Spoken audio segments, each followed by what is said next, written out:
Should I do intermittent fasting? Another thing you'll probably have heard about over the last several years is intermittent fasting, what used to be known as not eating or skipping meals. It's having a period of the day normally where you don't eat. So you might eat in an 8 hour window between, say, midday and 8 p.m. and not outside of that. You might have certain days of the week where you don't eat or you eat considerably less. And again, the answer lies in the average of the day and the week.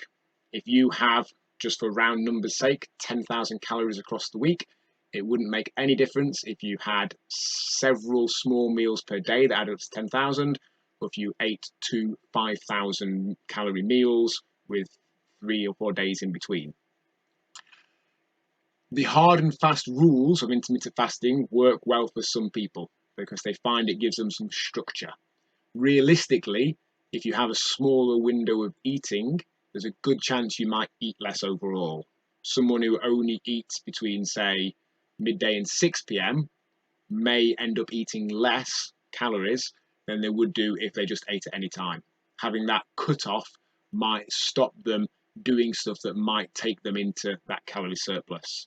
But again, there's nothing magic about it. There's nothing special about the numbers. It's just potentially having some sort of rule and structure you can stick to might help.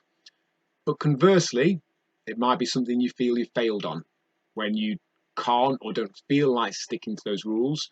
If you then use that as a justification for other choices, thinking that you've failed and we need to write it off and start again at some point in the future, then maybe it's not the right way. So ultimately, the key is create that average deficit or maintenance, find a way that works for you, that has sufficient flexibility within that, and that you're happy on average